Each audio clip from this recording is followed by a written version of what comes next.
이제 마지막으로 그 열방 중에 가장 당시에 경고했던 이 바벨론의 멸망에 대해서 50장, 51장이 아주 길게 바벨론의 멸망에 대해서 나옵니다. 우선 1절에서부터 5절까지 다 같이 교독하겠습니다. 여호와께서 선지자 예레미야에게 바벨론과 갈대아 사람의 땅에 대하여 하신 말씀이라. 너희는 나라를 50장 2절입니다. 시작. 너희는 나라들 가운데 전파하라, 공포하라, 깃발을 세우라, 숨김이 없이 공포하여 이르라. 바벨론이 함락되고 벨이 수치를 당하므로 물건이 부스러지며 그 신상들은 수치를 당하며 우상들은 부스러진다 하라.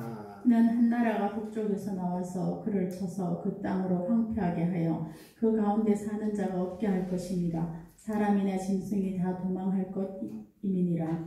여호와의 말씀이니라. 그날 그때에 이스라엘 자손이 돌아오며 유다 자손도 함께 돌아오되 그들이 울면서 그들어가며 그의 하나님 여호와께 구할 것이며 그들이 그 얼굴을 시온으로 향하여 그 길을 물으며 말하기를 너희는 오라 잊을 수 없는 영원한 언약으로 여호와와 연합하라 하리라. 내 백성은 잃어버린 땅대로다. 그 목자들이 그들을 곁길로 가게 하여 산으로 돌이키게 하였으므로 그들이 산에서 언덕으로 돌아다니며 쉴 것을 잊었도다. 네, 아멘. 우선 50장 1절에서부터 6절인데 전체가 이제 1절에서부터 5절 그리고 51장의 그 마지막 그러니까 이제 큰 앞뒤에 서론과 결론이고 그 다음에 중간에 이제 여러 가지 얘기들이 나오는 것이 이 바벨론 심판 얘기입니다. 지금 바벨론은 이제 바벨론 심판은 당시에 유대인들에게는 굉장히 간절히 바라는 마지막의 적이라고 생각할 정도로 그들의 속국이 되어서 그들의 포로가 되어서 70년이나 그 나라에 살면서 그 나라의 평안도 구하고 그 나라 안에 살지만 그러나 그들의 원래 목표는 그 바벨론에 있지 않다는 것을 보여주는 게 핵심입니다. 결국은 이 바벨론은 제국으로 명명되어서 모든 세상 나라의 대표입니다. 그러니까 로마도 바벨론으로 명칭되고 계시록에 보면 이 바벨론이 세상 나라 제국의 모든 대표로 명시되어서 계시록 17장에서부터 20장까지 바벨론이 멸망하는 것이 세상 끝에 멸망과 연결되어 있습니다. 그렇기 때문에 지금 바벨론이라는 이 50장, 51장은 두 개가 겹쳐져 있습니다. 70년 뒤에 바벨론이라는 실제적인 나라가 멸망하는 것과 함께 우주적인 멸망의 표시가 이 50, 51장에 같이 겹쳐져 있습니다.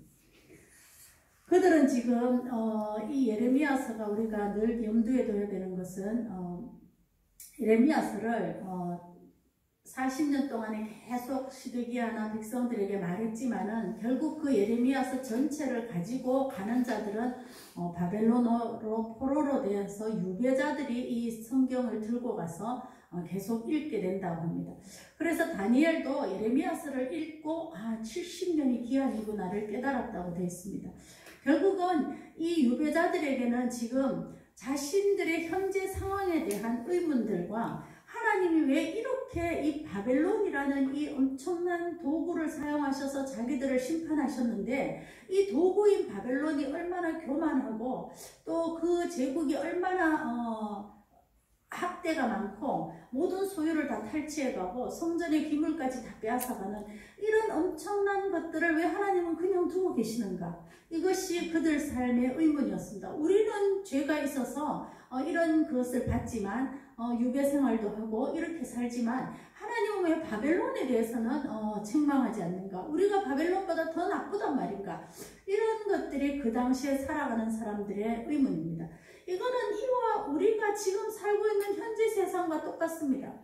세상에 많은 제국들이 있고 나라들이 있고 또 각 개인에게도 재벌도 있고 또 떵떵거리면서 사는 사람들도 있고 악을 하면서도 여전히 잘 사는 수많은 사람들 속에서 우리가 지내면서 왜 하나님은 크리스찬에게는 이런 허락하시고 왜 저자들은 악을 하는데도 형통하며 계속 괜찮은 세상 제국을 형성하고 가도록 그냥 두시는가? 이것이 항상 우리의 의문이기도 합니다. 살아가면서도. 그것이 지금 바벨론의 멸망에 대한 하나님의 두 가지 중복적인 얘기들이 들어있습니다. 2절에 보면 하나님이 이렇게 말합니다. 전파하라 공포하라 깃발을 세우라 숨김없이 공포하라. 그러니까 바벨론에 대해서 70년 뒤에 이런 일이 일어날 것이라는 얘기를 하면서 결국은 나중에 결국 역사적으로는 메데 파사야에서 이 바벨론이 멸망하잖아요. 근데 지금은 아직 그게 두 세대를 지나가야 일어나는 일이니까 사람들은 굉장한 위축감 가운데 그 당시에 누구죠? 벨을 믿었던, 그러니까 벨이 그 바벨론의 신인데 벨을 믿었던 저들은 위세가 당당하고 더 우세하고 더 형통하고 더 모든 권력을 다 쥐고 있는 그들은 그래서 하나님은 별 소용없고 벨이 정말 참신이지 않느냐라고 떵떵거리고 있는 그 70년의 세월 동안에 이 사람들은 먼저 압제가 되어 있고 노예로 살고 있고 포로고 나라가 없고 더군다나 예배가 없고 그 당시에 갔던 그 다니엘이나 왕족이죠. 왕족. 그 다음에 에스겔은 제사장이잖아요. 가서 자기들이 해야 할 일이 없는 그런 식민지적인 삶을 살고 있는 그들의 마음에 하나님이 지금 2절을 얘기하고 있습니다. 전파하라 공포하라 깃발을 세우라. 이것은 엄청난 기호를 세우라는 거죠. 깃발은 언젠가 이루어질 하나님 나라의 승리의 깃발을 그것을 마음에 딱 담고 있으라 이런 뜻입니다. 굉장히 하나님의 선언입니다.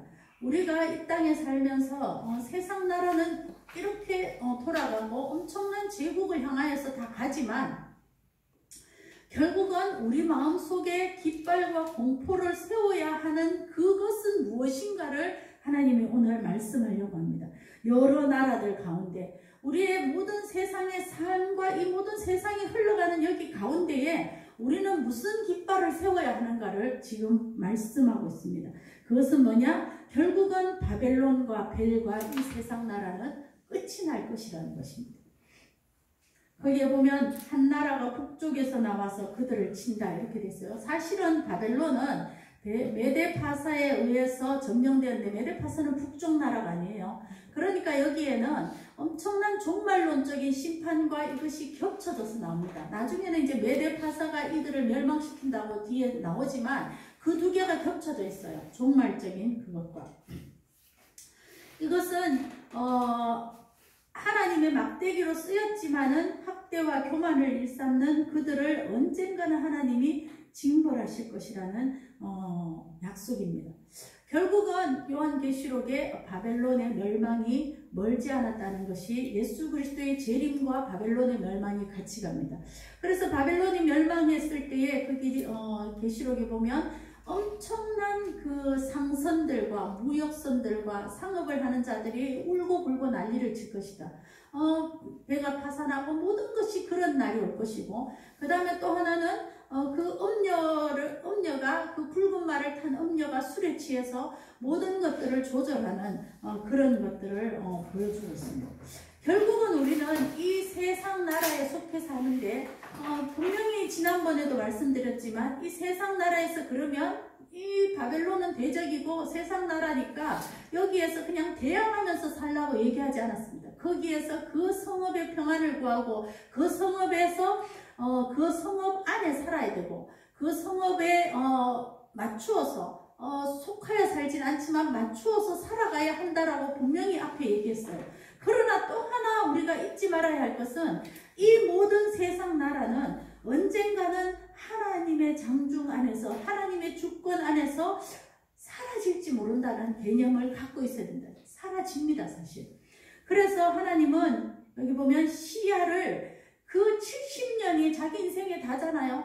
그 인생의 다를 그 나라에서 마친다 하더라도 그들은 이 시야가 어디 있어야 되냐? 하나님의 공포와 하나님의 깃발에 그 시야 초점이 거기 가 있어야 된다는 거예요. 그것은 4절 이후입니다.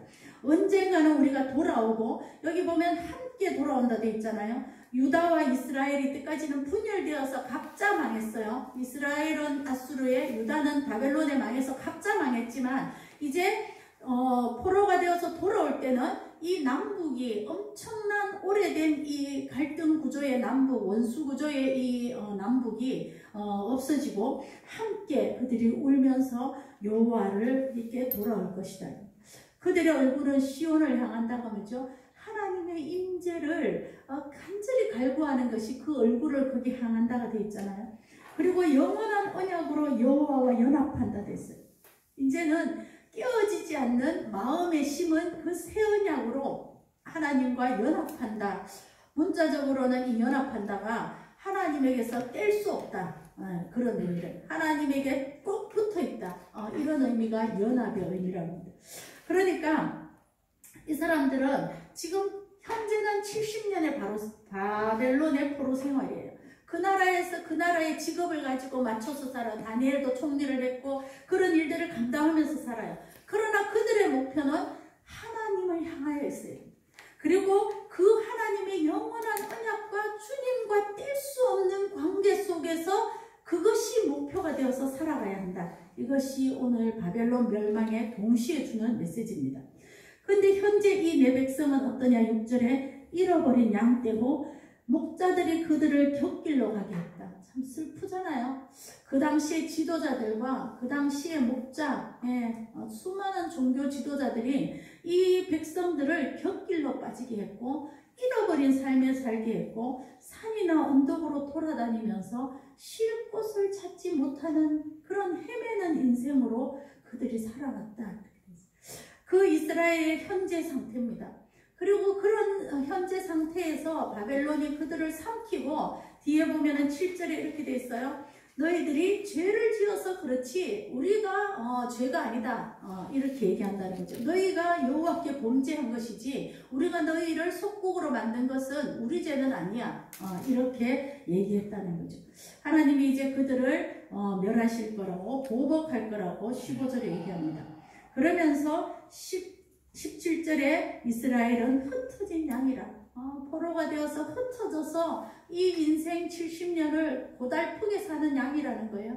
어디 갈지 쉴 곳도 알지 못하며 그 다음에 언덕을 돌아다니며 그런 헤매는 양이라는 거죠. 그런데 이제 19절 20절입니다. 50장 다 같이 읽겠습니다. 시작. 이스라엘을 다시 그의 목장으로 돌아가게 하니 그가 갈멜과 바산에서 양을 기를 것이며 그의 마음이 에프라임과 길라산에서 만족하리라. 여호와의 말씀이니라. 그날 그때에는 이스라엘의 죄악을 찾을지라도 없겠고 유다의 죄를 찾을지라도 찾아내지 못하리니 이는 내가 남긴 자를 용서할 것이니라. 그들의 목표는 하나님 영원한 언약을 다시 맺고 하나님과 연합하는 것인데 그들은 이제 다시 하나님의 목장으로 돌아갈 것이다. 그리고 다시 하나님이 그들의 죄를 용서하는 그 남긴 자를 용서하시는 하나님의 긍휼과 하나님의 주권적이고 일방적인 용서에 의뢰하는 새 언약의 시대가 올 것이다. 이것이 19절 20절 말씀입니다. 그 가운데 이 바벨론을 하나님이 보복할 것이다. 이렇게 말씀하십니다. 그 다음에 50장 21절부터는 이제 바벨론이 왜 망하게 되었는가를 상세적으로 설명합니다. 1절에 모라다임의 땅을 차지하며 이거는 반역하는 곳이에요. 그렇죠? 그 다음에 23절 다 같이 볼게요. 시작. 온 세계의 망치가 어찌 그리 벗겨 부서졌는고. 결국은 이 바벨론은 온 세계를 두드려 부쉈던 망치 같은 역할을 했다는 거예요. 그러면서 그들이 이 망치인데 하나님의 원하는 도구의 막대기를 더 지나친 망치의 역할을 했다는 거예요. 하나님 그들을 징계하기를 원하셨지만은 이들은 그들을 그 징계의 도가 너무 지나치게 잔악하게 학대하면서 그들의 소유를 다 뺏으면서 그들이 망치 역할을 했다. 온 세계에. 그래서 하나님이 그들을 멸하신다 이렇게 됐어요. 그 다음에 24절의 뒤에는 내가 여호와와 싸웠다 이렇게 됐어요. 결국은 하나님을 조롱하고 하나님과 대적하는 그런 일이 있었다. 그래서 29절 한번 다 같이 읽겠습니다. 시작. 발 쏘는 자를 바벨론에 소집하라. 팔을 갈기는 자여 그 사면으로 진을 쳐서 피하는 자가 없게 하라. 그가 일한 대로 갚고 그가 행한 대로 그에게 갚으라. 그가 이스라엘의 거룩한 자 여호와를 향하여 교만하였습니다. 이때로부터 교만, 31절의 교만, 32절의 교만. 네. 결국은 그들이 세계의 열방을 심판하게 되는 도구로 하나님이 쓰셨지만은 그 도구의 도를 지나쳐서 과시하고 그 다음에 교만하고 그 다음에 엄청난 망치의 학대적인 역할을 했다. 이렇게 해서 그래서 하나님이 이제 그들을 보복하실 것이다. 이렇게 말씀하고 있습니다. 그 다음에 33절 이후에를 쭉 보면은 출애굽과 유사한 회복들을 그들에게 줄 것이다. 이렇게 되어 있습니다. 그 다음에 쭉 넘어가서 44절 한번 읽겠습니다. 50장 44절 시작. 보라, 사자가 여담의 깊은 숲에서 나타나듯이 그가 와서 견고한 저수를 칠 것이라. 내가 즉시 그들을 거기에서 쫓아내고 택한 자를 내가 그 자리에 세우리니 나와 같은 자가 누구며 출두하라고 나에게 명령할 자가 누구며 내 앞에 설 목자가 누구냐. 예, 그런즉 갈대아 사람의 땅에 대하여 바벨론과 갈대아 사람의 땅에 대하여 품은 여호와의 생각이 이것이다. 이렇게 말씀합니다. 여기 보면 택한 자를 내가 그 자리에 세운다. 결국은 이 바벨론이 누구에 의해서 망해요? 예. 키루스 왕, 역사적으로는 키루스고 성경에 있어서는 고레스 왕입니다. 그죠? 메데 파사의 고레스 왕인데 BC 539년이니까 이 거대한 바벨론도 200년을 겨우 좀 넘긴 정도로 왕조가 그 정도밖에 안 됐어요. 그러니까 사왕조 때 거의 무너지거든요. 그래서 이 바벨론을 무너뜨린 여기 택한 자를 그 자리에 세운다. 내 앞에 설 목자. 결국 고레스를 내 종이라고 부르잖아요. 그래서 결국은 그 고레스가 이 바벨론을 그 거대한 바벨론의 나라를 어떻게 무너뜨렸는가는 이제 역사적으로 그 키루스에 대한 역사 공부를 할 때 보통 키루스입니다. 그렇죠? 같은 말인데 이제 그 헬라식이냐 뭐 히브리식이냐 이런 거겠죠. 결국은 이 키루스라는 유명한 역사적인 이 메데파사의 초대왕은 그 바벨론이 얼마나 위용이 강했냐 하면 그 우리 진주 성읍 같은 데 가면 이 위에 지나는 그 성읍 사이에 길이 있잖아요. 그 이렇게 지나가면서 망대로 가는 성읍 위에 그 넓이가 마차 2대가 4마리 왔다 갔다 할 정도니까 폭이 한 12m 정도. 그러면 지금의 뭐 도로 몇 차선 되잖아요. 그 정도의 넓이의 성곽을 쌓았고 이 성곽 양쪽에는 성곽 바깥쪽에는 깊은 물이 있어서 적군들이 감히 들어올 수가 없다는 거예요. 근데 이 키루스 왕이 이 그 가에 있는 물을 그 바깥에서 물이 여기서 있는 게 아니니까 밖에서 수로를 끌어와서 이 성곽의 주변에다가 물을 쫙 채워가지고 수로를 채워가 저기 못 들어오도록 이렇게 했는데 그 물을 이 고레스 왕이 그 바깥에 800개의 이 작은 하수 수로를 만들어서 다 빼냈다고 해서 물을 그렇게 하고 이 바벨론을 쳐들어왔을 때에 이 바벨론 내부에서 그 총독 몇 사람이 같이 이 반역에 동조하면서 그냥 고레스 왕은 이 수로 빼고 전쟁 별로 안 하고 이 바벨론을 접수하게 되거든요. 이 바벨론 나라의 엄청난 부패와 교만으로 인해서 흥청망청 지나게 된 거죠. 로마의 멸망 비슷하게. 그래서 이 바벨론이 그렇게 무너집니다. 여기 보면 멸망시키는 자의 심령을 부추겨서 이렇게 됐어요. 그래서 7절, 51장 7절, 51장에서 보면 이제 바벨론이 앞에 교만이고 바벨론이 얼마나 높아져 있는가에 대해서 계속 나옵니다. 그죠? 7절 한번 읽을게요. 시작. 바벨론은 여호와의 손에 잡혀 있어 온 세계가 취하게 하는 금잔이라. 민족이 그 거울을 마시니 미쳤도다. 예, 결국 바벨론을 통하여서 온 세계가 이 제국이 주는 포도주 잔에 다 미쳐갔다 이렇게 돼 있어요. 이 말씀은 굉장히 계시록하고 연결됩니다. 그들이 음녀가 주는 그 잔에 미쳤다 이렇게 돼 있거든요. 계시록도. 그래서 그들이 그 사치와 향락과 그런 모든 것들을 대표하는 그 음녀에게 음녀가 주는 그 술잔을 마시고 있었다 이렇게 돼 있습니다. 그 다음에 그들이 10절에 그래서 하나님이 이제 하나님의 공의 10절, 11절, 13절까지 읽겠습니다. 시작. 여호와께서 우리 공의를 드러내셨으니 오라 시온에서 우리 하나님 여호와의 일을 선포하자.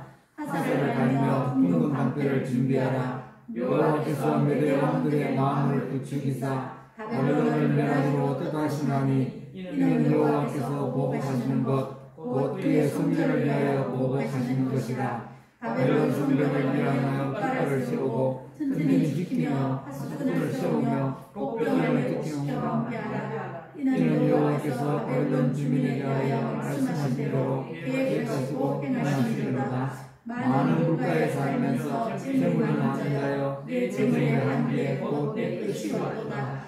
예, 결국은 이제 하나님이 여기 보면 메대라고 나오죠. 예, 메대를 메대 왕들의 마음을 부추기사 메대와 바사가 연합해서 이 바벨론을 칠 것이라고 예언되어 있습니다. 하나님의 공의, 하나님의 일, 하나님의 뜻, 하나님의 말씀하신 대로 계획하시고 실행하시는 이 앞에서 그 엄청난 위용의 바벨론 제국이 결국은 무너져 갈 것이다. 결국은 다니엘은 이 바벨론의 무너짐과 메데파사의 무너짐, BC 605년에 그가 포로로 끌려가서 이 신상 환상을 보잖아요. 그게 600년에서부터 예수 그리스도가 올 때 뜬 돌이 칠 때까지 바벨론, 그 다음에 메데파사, 그 다음에 헬라, 알렉산더의 헬라, 로마, 이 제국들의 변형들을, 이 제국들이 그 중동 지역을 제패할 것이라는 것을 600년을 보여줬습니다. 그래서 다니엘은 그 포로 생활 중에도 만민 중에 하나님의 뜻은 궁창에 이른다라는 그런 엄청난 찬양을 하면서 그 포로 생활을 총리의 일을 감당하면서 동시에 하나님 나라의 완성을 바라보면서 이 두 개를 다 잘 균형 있게 맞춰가면서 초점은 하나님 나라에 있었던 그 다니엘의 모습을 우리가 알잖아요. 여기 보면은 하나님이 이제 그 메대를 세워서 이 하나님의 말씀하신 대로 계획하고 행하실 것이고, 이 바벨론이 엄청난 재물과 좋은 땅에 살면서 했던 그 재물의 한계가 이제 끝이 올 것이다, 이 말씀을 합니다. 15절에 보면은 그 모든 것들을 이루시는 하나님의 능력에 대해서 나옵니다. 15절에서부터 거기 19절까지 읽겠습니다. 시작. 여호와께서 그의 능력으로 땅을 지으셨고 그의 지혜로 세계를 세우셨고 그의 명제로 하늘들을 펴셨으며 그가 목소리를 내신즉 하늘에 많은 물이 생기나니 그는 땅끝에서 구름이 오르게 하시며 비를 위하여 번개를 치게 하시며 그의 곳간에서 바람을 내시거늘 사람마다 어리석고 무식하도다. 금장색마다 자기가 만든 신상으로 말미암아 수치를 당하나니 이는 그 부어 만든 우상은 거짓이요 그 속에 생기가 없음이라. 그것들은 헛되는 것이요 그것들이니 징벌하시는 때에 멸망할 것이나 야곱의 공깃은 그와 같지 아니하시니 그는 만물을 지으신 분이요 이스라엘은 그의 소유된 지파라. 그의 이름은 만군의 여호와시니라. 결국은 하나님이 이 바벨론 제국을 하나님의 공의와 하나님의 계획과 하나님의 뜻과 하나님의 말씀대로 멸하시고, 그 다음에 그 멸하시는 그 능력과 지혜와 이런 것으로 창조와 온 세계를 섭리하고 운행하시는 그 모든 능력이 하나님에게 있음을 알라 합니다. 그러고 나서 이제 19절에 그 야곱의 분깃은 하나님 만군의 여호와다, 이렇게 해요. 결국은 믿는 자들에게 이 세대는 끊임없이 뭔가가 변형되어지지만은 누군가의 지배에 의해서, 어느 나라의 어떤 제국에 의해서 하여튼 이렇게 변형되어 가면서 흘러가지만, 믿는 자에게, 야곱에게 있어야 할 가장 중요한 유업, 기업, 분깃은 나눠주는 거잖아요. 가장 중요한 유업과 기업은 바로 만군의 여호와 하나님입니다. 결국은 그것을 깨달아야 한다. 우리가 이 인생에서 수많은 정권이라 하면 정권이고, 또는 수많은 나라들의 흥망성쇠를 보기도 하고 많은 것들을 보지만, 그 우리 마음속에 그런 세상은 그렇게 흘러가기도 하고 우리 인생도 때로는 포로됐다가 때로는 풀렸다가 뭐 여러 가지 인생의 우여곡절 속에 다 그렇게 살아가지만 결국은 우리 마음 중심에 있는 우리의 얼굴을 시온으로 향하고 우리가 하나님과 영원한 언약으로 그에게 붙어 있고 그에게서 뗄 수 없고 그 다음에 우리의 유업과 우리의 기업과 우리의 목표와 우리의 초점은 바로 여호와 하나님이라는 것. 이것을 놓치면 그 인생은 뭐죠? 이 세상에 범람하는 아니면 바벨론 제국 같은 엄청난 그게 휘몰아치면서 인생을 살아간들 그에게 남는 것은 없다. 결국은 크리스찬이 이 세상 가운데 살지만 이 세상에서 그는 천상을 향하여서 하나님 나라를 향하여서 정말 살고 있는가 하는 것은 오늘 우리에게 주시는 물음입니다. 성도가 이 두 개를 잘 살고 있는가 균형을 맞추면서 아니면 세상과 제국과 이 재물이 여기 있잖아요. 많은 물가에 살면서 재물이 많은 거기에 목표가 있는가 그것이 언젠가 끝이 있는데 아니면 정말 하나님 나라 영원한 언약 그의 얼굴을 구하는 것 주님과 함께 있는 것이 가장 복인 것 나의 결국 남을 분깃은 만군의 여호와 하나님이라는 이 엄청난 신앙을 붙들고 사는 자인가 그것이 오늘 우리에게 주시는 말씀입니다. 결국 그래서 여기 보면 아까도 메대가 나왔지만 28절에 메대 사람의 왕들과 그 도백들과 이 사람들이 결국은 모든 땅을 준비시켜 그를 치게 하리라 이렇게 되죠. BC 539년에 고레스 왕이 이 바벨론을 결국 멸망시킵니다. 쭉 넘어가서 51장 바벨론의 파멸이 있게 되고 결국 51장 35절 다 같이 읽어보겠습니다. 시작. 내가 받은 폭행과 내 육체에 대한 학대가 바벨론에 돌아가기를 원한다고 시온 주민이 말할 것이요 내 흘림 지은 자가 갈대아 주민에게로 돌아가기를 원한다고 예수님이 말하리라. 그러므로 여호와께서 이와 같이 말씀하시되 보라 내가 내 송사를 듣고 너를 위하여 보복하여 그의 바다를 말리며 그의 삶을 말리니 결국은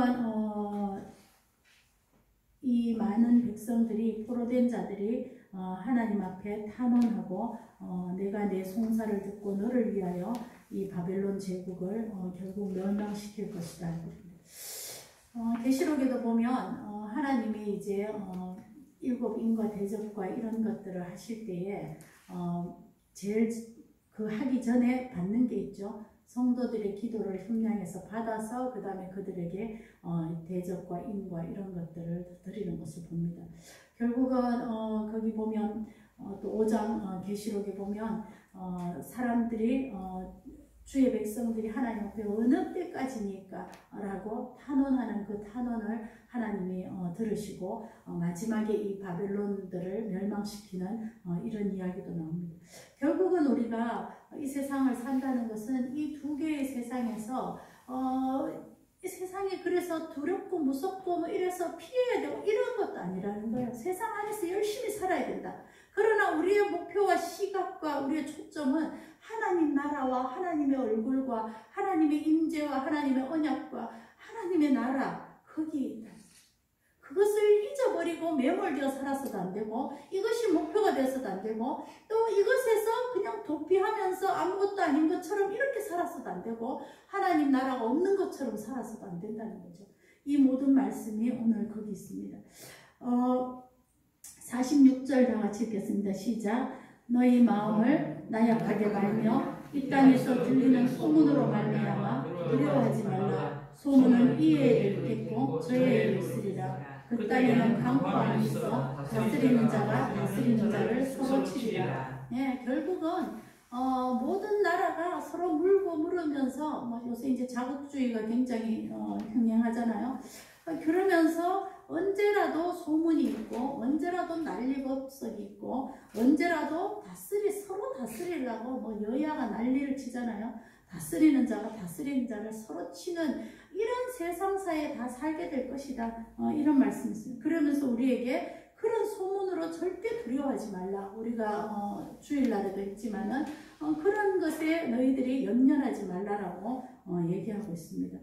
그 다음에 이제 쭉 넘어가서 바벨론이 53절 읽겠습니다. 시작. 가령 바벨론이 하늘까지 솟아온다 하자 높은 곳에 있는 피난처를 요새로 삼더라도 멸망시킬 자가 여기로부터 그들에게 임하리라. 여호와의 말씀이니라. 네, 아무리 높아져 가지고 아무리 막 요새를 튼튼하게 지어도 바벨론의 요새를 말했잖아요. 그 정도 해도 하나님이 계획하시고 멸하시면 다 무너진다는 거예요. 계시록을 제가 이거 읽으면서 다음에 우리가 계시록을 해야 되겠다 이 생각이 좀 들었습니다. 거기 보면 마지막에 무너짐이 굉장히 커다란 그걸로가 아니고 뭐 하나가 무너지면서 완전히 도미노처럼 쫙쫙 무너질 것이다 이런 말씀들이 거기 있거든요. 그래서 이제 54절부터 반드시 하나님은 여호와 56절입니다. 여호와는 보복의 하나님이시니 반드시 보응하시리로다. 그리고 이제 이 말씀을 여기 보세요. 59절 읽겠습니다. 시작. 유다왕 시드기야 왕 제4년에 마세야의 손자 메리야의 아들 스라야가 그 왕과 함께 바벨론으로 갈 때에 선지자 예레미야가 그에게 말씀을 명령하니 스라야는 병창간 이르라. 예레미야가 바벨론에 닥칠 모든 재난 곧 바벨론에 대하여 기록한 이 모든 말씀을 한 책에 기록하고 스가랴에게 말하기를 너는 바벨론에 이르거든 성가 이 모든 말씀을 읽고 말하기를 여호와여 주께서 이곳에 대하여 말씀하시기를 이 땅을 멸하여 사람이나 짐승이 거기에 살지 못하게 하고 영원한 폐허가 되리라 하셨나이다 하라니라.